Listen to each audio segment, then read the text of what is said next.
Wait, William is standing on his own. Come here and see it. I was shocked, and a strange voice came out of me. No way. What are you talking about? Huh? My husband was shocked too. My father-in-law looked at us with kind eyes and said, Well, let us go camping. My name is Luna, a 55-year-old housewife. My husband, Harry, is an ordinary businessman of the same age. My son, Ronald, also a businessman, is married, and is the father of a little boy who is not yet 1 year old. His wife is a very nice person, and our families get along well. The only problem was the conflict with my husband's family. It goes back to when our marriage was finalized. I was 27 years old, and I met Harry at my workplace. I had heard that he had grown up in a very normal family, but when it came time to marry him, I found out that he actually came from a very wealthy family, and that the rest of his family had brilliant backgrounds.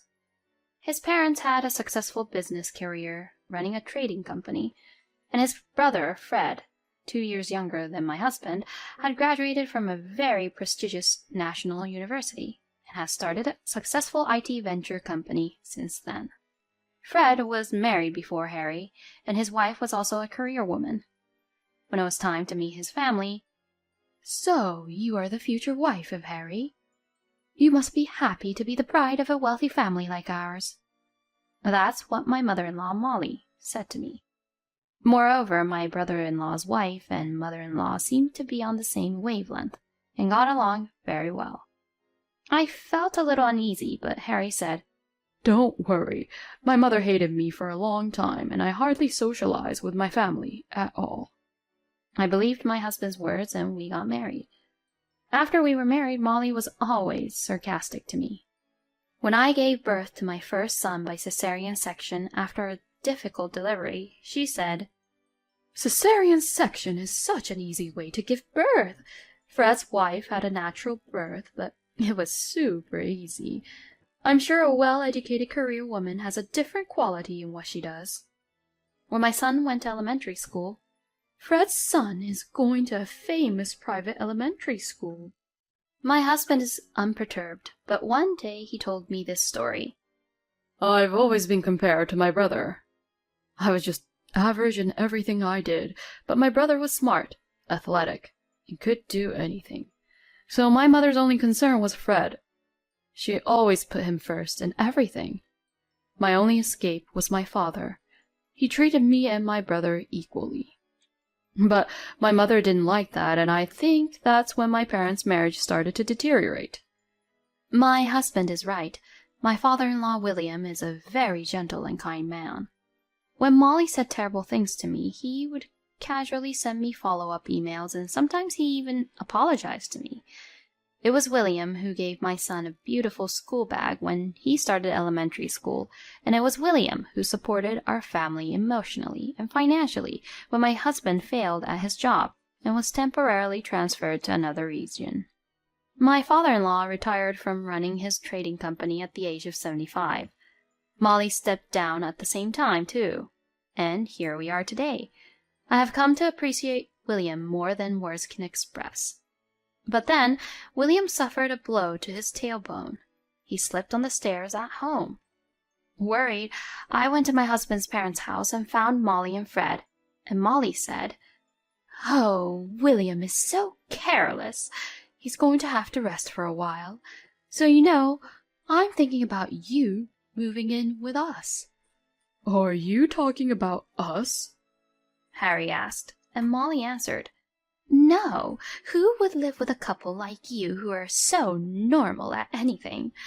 With Fred and his wife, who are the best at everything, I don't have to worry about my future anymore." That's what she said. And so my brother-in-law's family moved into my parents-in-law's house. Our house and my husband's parents' house are about 10 minutes away by car. The house is very nice, like a wealthy family's house, and there is even a small pond in the garden, so it looks like a little castle. William likes to do the gardening. There were many colorful flowers in the garden. Soon after they moved in together, I went to my husband's parents' house to see how things were going. When I went to William's room, to my surprise, he was lying in a corner of the dimly lit walk-in closet. Not only that, the study that William had used before his injury was now being used by my husband's brother as if he owned it. I complained to Molly about the situation. "Molly, I think you're treating William very badly."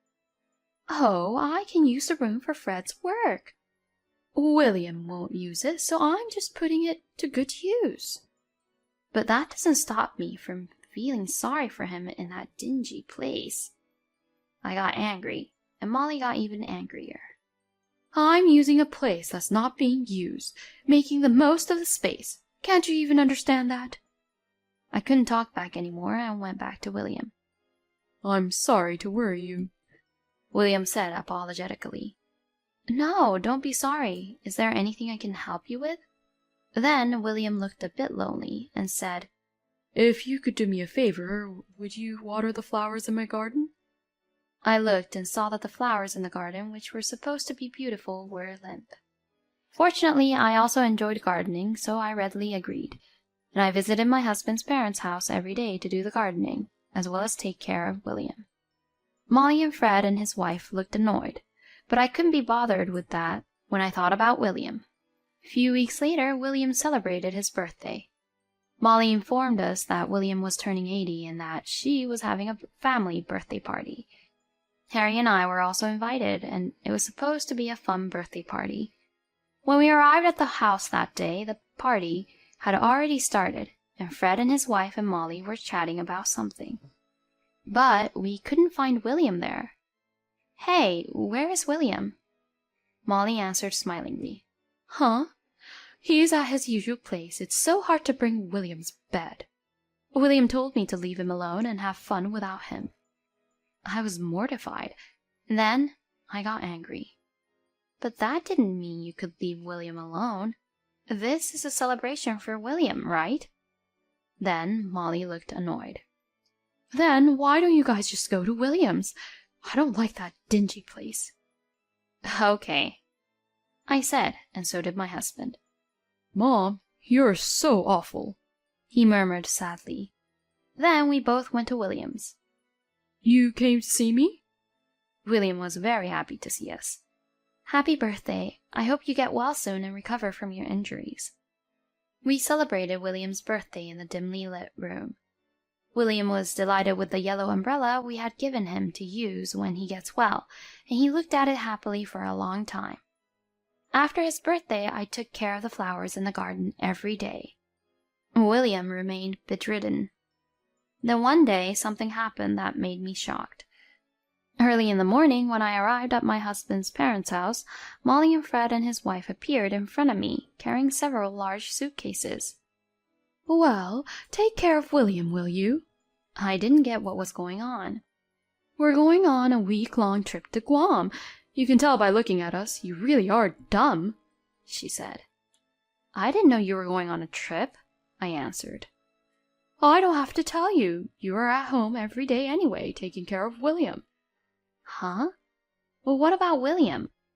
"You can take care of him. I can't take William with us. We're tired of taking care of him every day. Are we not even allowed to have a break every once in a while?" Molly got angry. Fred and his wife were just nodding and agreeing with her. I was beyond angry and disgusted. "All right, then. Take care." I said this with a lot of sarcasm and accepted the house key they gave me. "I'm looking forward to being abroad for the first time in a long time." Molly and Fred and his wife went off, ignoring my glare. After they departed, I hurriedly finished the gardening and went into William's room. "I'm sorry, Luna." William's face is downcast. "Please don't say that. Take your time." I set a small table next to the bed with William's favorite foods. Then I invited my husband to join us for dinner. It was a very delicious and enjoyable dinner. Then I noticed William's eyes were tearing up when he was sipping his soup. "Is everything all right? Something doesn't suit your taste?" I was worried, but William said quietly, "No, you always treated me well, and I'm really glad to have a good daughter-in-law like you." Molly and Fred and his wife are always having a lively dinner downstairs while William is alone and lonely upstairs every day. Just the thought of it made my heart clench in my chest. The next day was a day off, so my husband and I decided to stay the night. The three of us chatted and enjoyed ourselves until William fell asleep. The next morning, when I saw the garden, I was surprised to see William standing there on his own taking care of the flowers. William? Good morning, Luna.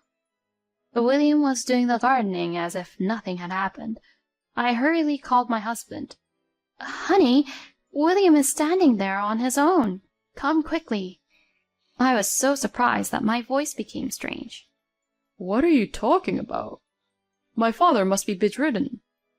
My husband, too, who has come scurrying to the edge of the house, reacted like me. Huh? He was speechless. William looked at us kindly and said softly, Well, let us go camping. We were surprised, but William remained calm. He asked us to prepare for an overnight trip. We were so surprised that we just did as we were told, and went back to our house to prepare. William was still standing on his own after all, and looking very well.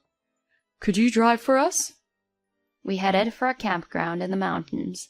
We put our bags down, settled in, and asked William, What the hell is going on? William chuckled and said, I'm sorry I tricked you. I was a little skeptical. I guess it was right after we moved in together. I overheard a secret conversation between Molly and Fred. It went something like this. William is going to be bedridden if he keeps this up. It's really annoying, Molly said. Then there's a good facility. We'll put him there. He won't last long anyway. We can change the owner of the land and the house to us before Dad passes away, and if we can get him to write a will, it would be perfect. You would get a fair share too, Mom. Dad is bedridden, and he'll be convinced in no time if I talk to him. Fred said, That's a good idea, and the sooner we make this clear, the better. We'll do it after we get back from our trip to Guam with William's pension money. Okay. At that point, William knew what they were planning to do after he passed away, and he got to know about the Guam trip. This is no longer a family. William thought so. He decided not to give any of the land, house, and property to Molly and Fred. William decided to pretend to be bedridden to fool Molly and Fred, and walked around the yard at night when they were asleep to keep his legs strong so that he would not completely lose the ability to walk. And then he decided to see who would get the inheritance. William said proudly, I've been waiting for my chance ever since I pretended to be bedridden. I want you two to inherit everything. Molly and Fred returned home a week later, after enjoying their trip to Guam. By then, William had consulted a lawyer and changed the title of the house and land to my husband. He also completed the will regarding the inheritance. Then, Molly, Fred, and his wife returned home. Wait, what's wrong? They were shocked to see William strolling around. William just said to them, I need to talk to you about the future. Come to the living room. William called all the family members to the living room. William, why are you standing on your own? William answered, I recovered a long time ago, and I've been doing rehabilitation work secretly in the middle of the night when you're all asleep so that I won't lose the ability to walk. I know everything you're up to. Huh? Molly was shocked. You would have put me in an institution and tried to take the land and house for yourselves and inherit everything from me. Molly and Fred became pale. It must be some kind of misunderstanding. I'm sure of it because I heard you and Molly talking in my room with my own ears. I'm sure you enjoyed your trip to Guam with the pension I'd saved up. I found out about that with just one look at the bank book. William glared at them. First of all, I've decided to give this house and land to my eldest son, Harry. And he spread the deeds on the table. What? Molly and Fred froze, their faces pale. There's more. Listen. William did not care about their reaction and continued his talk. I've decided to ask Harry and his wife to take care of my estate, and I've drawn up a will." "Why?" "I'm sorry to say this, but Harry is an ordinary businessman, and we can manage the money better than him. After all, I run a company." Fred finally interrupted. "Managing money can indeed be difficult. That's why I made sure to introduce him to a good lawyer and tax accountant." "But William, Fred is better at everything than Harry." Molly got insistent, but William said, "Fred, isn't your company on the verge of collapse?" "How did you know that?" "A friend of mine from my days as a business owner is well informed, and he told me that your company is looking for a large loan, but that you don't think you can repay it." "Huh?" At William's suggestion, Fred began to look like he was about to cry. "Come to think of it, a reporter from a business newspaper came to interview me the other day. He said something about investments." With that remark, my husband held out a business card from a well-known newspaper on the desk. "Then that reporter wanted me to tell you that he'd already backed it up." "What does it mean, Fred?" William asked, and Fred seemed to have given up. "It's true. I made a bad investment. I got the money from the investors, and when I handed it over to him, he disappeared. They took the money and ran. I wanted to sell the real estate I was going to inherit from you and use it to pay off the debt." Fred confessed and looked down at the floor. "Fred, you said you were going to make money. What about my share?" "Oh, wait, Mom, you had invested in it too?" My husband looked up to the heavens. "I invested $300,000 because I heard it would surely make money. I told the same story to my friends, and they must have invested about $200,000 in total." "So, $500,000 in total?" I was shocked too. "What kind of a company owner are you when you can't even recognize such a scam? I can't trust my fortune to someone like that. Shame on you. Molly, I knew about your investment of $300,000. I checked all the bank books when you went on our trip to Guam. You will take the responsibility, and you will leave this house." "I can't do that, William. I only have this house to live in." "It was you and Fred who neglected your precious home.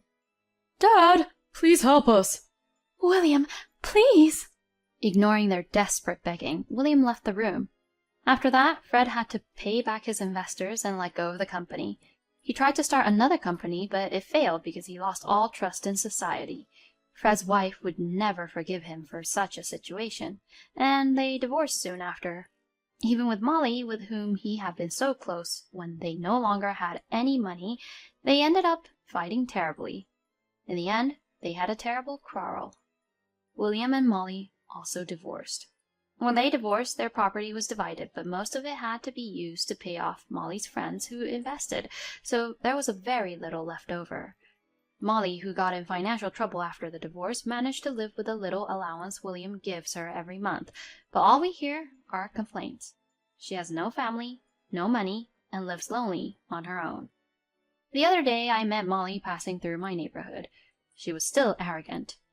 "Living alone is so much easier." But I could see her loneliness. Harry and me, we moved to William's house. I enjoy gardening with William every day. In addition, our son has a new family member. This time it was a girl, and everyone was happy.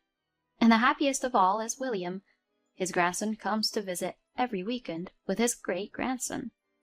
When it rains, William happily holds up the yellow umbrella we gave him the other day and goes out for a walk. The sight of William like that makes me feel happy every day.